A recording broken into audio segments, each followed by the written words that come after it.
Aled Gwyn Job, Away with Words. Wel, un gwyn gyson dwi'n ei chlywed y dyddiau hyn ydy pobl yn deud bod nhw wedi switsio'i teledu ffwrdd ac yn peidio rhoi y sylw i'r cyfryngau oherwydd bod nhw wedi diflasu hefo'r ochr gwau a rhincian danedd parhaus yma ynghylch Covid-19. Wel, mae yna opsiynau eraill ar gael oherwydd da ni'n lwcus iawn a dweud y gwir bod yna fflyd o sianelau newydd wedi ymddangos ar YouTube yn ddiweddar. A be dwi'n ffeindio ydy na ar y sianelau hyn y mae rhywun yn cael y drafodaeth ddeallus, drafodaeth brociol, drafodaeth feddylgar bellach, nid ar y BBC, nid ar Channel 4, nid ar Sky News efo'i agendas eu hunain. Mae'r sianelau newydd yma wedi cyflwyno pob math o wybodaeth newydd a dadlennol i'n sylw ni yn ystod y cyfnod hwn. A llawer iawn o'r ffeithiau yma yn ffeithiau gwyddonol, sydd hyd yn oed wedi apelio ata fi, sydd erioed wedi bod yn berson gwyddonol mawr, yn faes reit anghyfarwydd ac yn faes dwi'n wedi dangos llawer iawn o ddiddordeb ynddo fo. Ond mae'r ffordd maen nhw wedi cyflwyno'r wybodaeth newydd yma am yr haint a'i amgylchiadau fo wedi procio yn ddiddordeb i a'n nychymig i. Ac maen nhw wedi cyflwyno ambell i ffaith dadlennol iawn hefyd ynglyn â yn bodolaeth ni fel bodau dynol cymdeithasol. Wel, da ni gyd yn y cyfnod yma yn teimlo rhyw deimlad o golled a rhyw deimlad o alar bod ni wedi cael yn hamddifadu cymaint o'n cysylltiau cymdeithasol arferol. Da ni'n cael gweld aelodau'r teulu, ffrindiau, cymdogion, cydweithwyr, pobl da ni'n dod ar eu traws nhw fel arfer yng nghwrs bob dydd mewn siop neu gaffi ac ati. A mae hwnna yn gollad gwirioneddol i bobl yn dydy, colli'r cysylltiadau bach dyddiol yma oedden ni'n arfer i gael efo pobl eraill. Mae'n dangos unwaith eto. Mae bodau cymdeithasol yda ni hefo anghenion i fod yng nghwmni pobl eraill mwyn yn lles meddyliol, yn lles emosiynol a'n lles eneidiol ni hefyd i fod yn onest.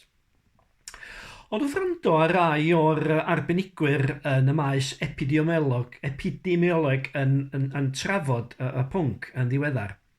Mae yna ambell i ffaith ryfeddol wedi dod i'n sylw fi ac mae'r ffaith yma i'w wneud hefo sut maen nhw yn dadlau bod ganddo ni angen mwy creiddiol, mwy elfennol, mwy sylfaenol i fod yng nghwmni pobl eraill nag a feddyliodd neb ohono ni erioed y tu hwnt i'r elfennau cymdeithasol y sonis i amdanyn nhw ynghynt.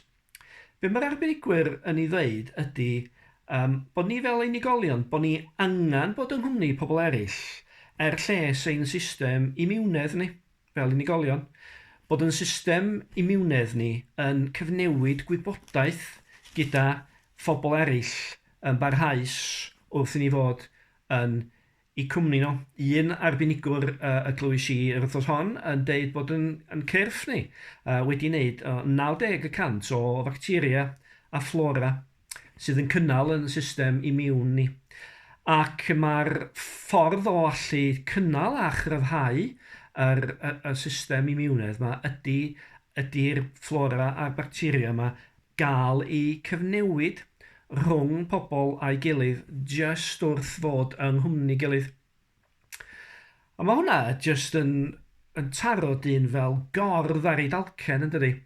Y ffaith bod ni heb feddwl am hyn, heb lefaru yr un gair, heb wneud yr un dim. Bod ni yn cysylltu'r wybodaeth yma gyda phobl eraill yn y modd cyfrin, yn y modd anweledig a yn y modd dirgel yma yn barhaus. A ffaith arall sydd wedi cael ei nodi gan yr arbenigwyr ydy wrth nodi pa mor bwysig ydy cynnal y system immunedd ni o ddydd i ddydd, ydy i pryder gwirioneddol nhw y bydd na fflyd o afiechydon a salwch newydd yn ymddangos cyn hir pan ddaw'r cyfyngiadau presennol i ben. Oherwydd y bydd system immunedd cymaint ohono ni wedi i wanio ac wedi i wanhau wrth i ni fod yn cartrefi am gymaint o wythnosa ac maen nhw yn dweud yn ddigon, ddigon plaen bod angen i bobl fod yn ymwybodol o hynny pan ddaw'r adeg i ni fentro o'n cartrefi unwaith eto. Felly mae 'na rhywbeth calonogol iawn yn does yn y syniad bod ni angen y naill a'r llall ar y gwastad yma. Bod o'n wastad sydd yn mynd y tu hwnt i'n dealltwriaeth arferol ni am yn hangen ni i gael y cyswllt cymdeithasol arferol hefo pobl.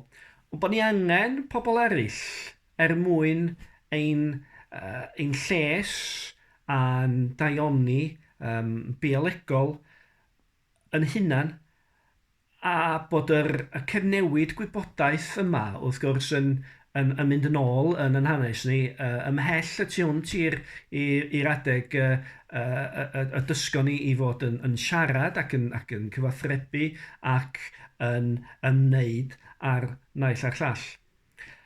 Felly y syniad yma o'r gyd-ddibyniaeth greiddiol yma sydd gennym ni ar ein gilydd ac mae hwnna o bosib yn rhyw ffaith y dyla ni ddal gafal arno fo yn ystod y cyfnod o'r gaethiwa yma.